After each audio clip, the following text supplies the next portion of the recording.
Video pembelajaran kelas 4, tema 9, Kayanya Negeriku.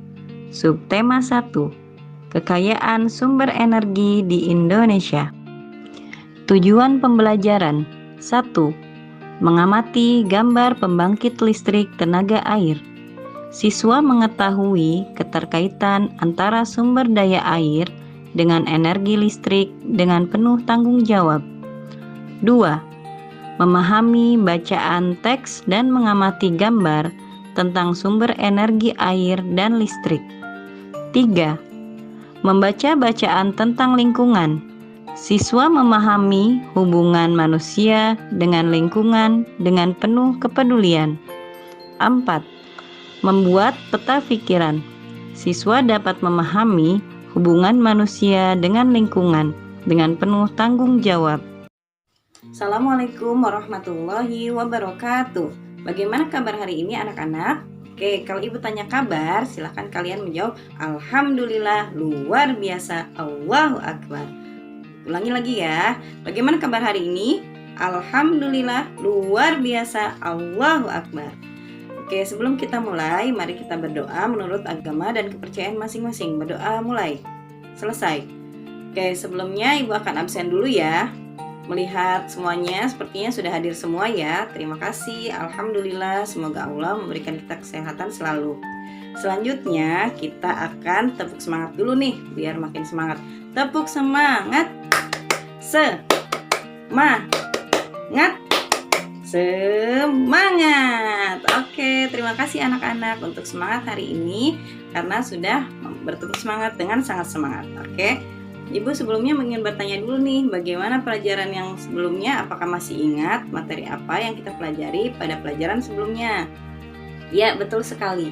Pada pelajaran sebelumnya, kita telah mempelajari tentang bentuk 3 dimensi.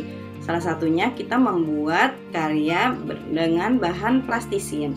Oke, sekarang kita akan membahas materi tentang tema 9, subtema 1, pembelajaran 1. Perhatikan gambar di samping ini. Gambar apakah di samping ini? Ya, betul sekali. Ini adalah gambar bendungan dan rangkaian listrik. Selanjutnya ibu ingin bertanya. Silahkan kalian jawab ya. Apakah air dan listrik termasuk sumber energi? Ya, betul. Ya, air dan listrik termasuk sumber energi. Selanjutnya, berapa banyak sumber energi yang ada di sekitar tempat tinggalmu?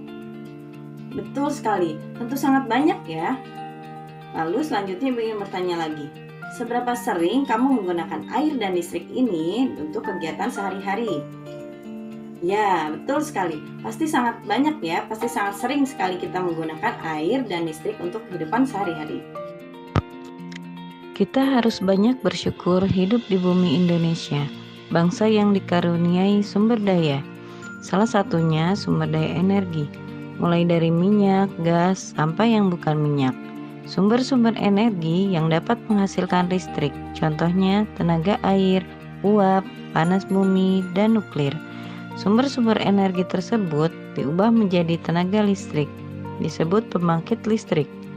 Sumber energi listrik tersebut akan habis, oleh karena itu kita harus benar-benar bijak menggunakannya. Ayo membaca, bacalah bacaan ini, air dan listrik.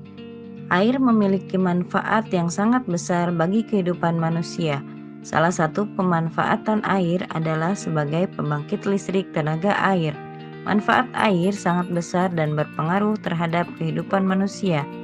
Oleh sebab itu, dalam pemanfaatan air hendaknya diimbangi dengan kesadaran menjaga sumber air yang ada di bumi.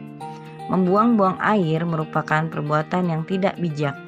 Air dan listrik menjadi kebutuhan manusia yang tidak bisa digantikan oleh apapun.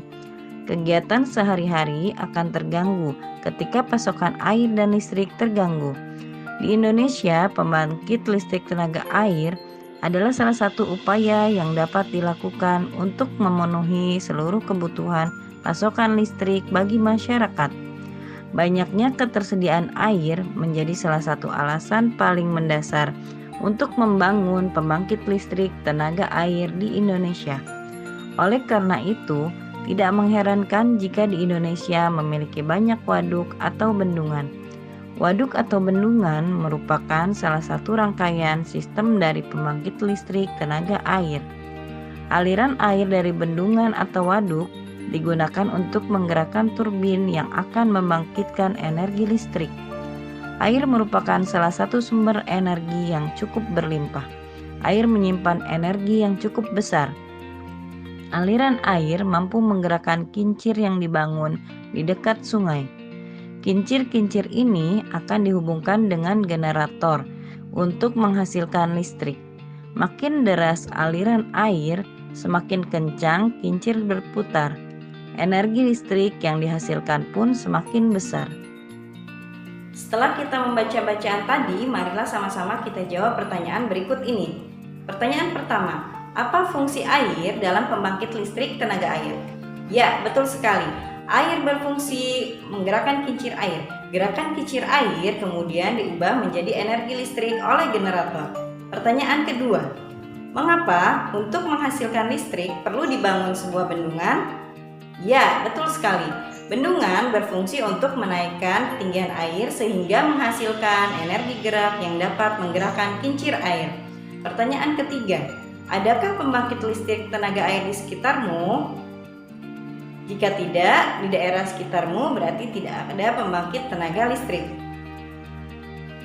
Dengan adanya PLTA atau pembangkit listrik tenaga air, maka ketersediaan energi listrik ke rumah-rumah akan terpenuhi.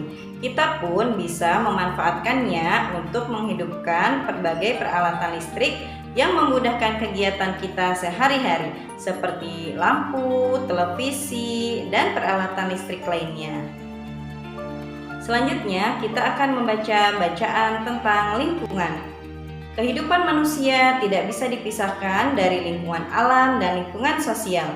Lingkungan adalah segala sesuatu yang ada di sekitar manusia yang mempengaruhi kehidupan manusia. Berikut fungsi lingkungan bagi kehidupan. Ya, 1. Lingkungan sebagai tempat mencari makan. Nelayan memperoleh nafkah dari laut. Petani memperoleh sumber penghidupannya dari lahan pertanian. Pengusaha memperoleh sumber penghidupan nafkah dari proses produksi, yaitu mengelola bahan-bahan dari lingkungannya. 2. Lingkungan sebagai tempat bekerja. Setiap manusia melakukan berbagai aktivitas untuk mencari nafkah. Berbagai aktivitas tersebut menimbulkan terjalinnya interaksi sosial. Hal ini juga menunjukkan ketergantungan antar manusia dengan sesamanya. Melalui interaksi sosial, manusia mampu mencapai kesejahteraan hidupnya. 3. Lingkungan sebagai tempat tinggal.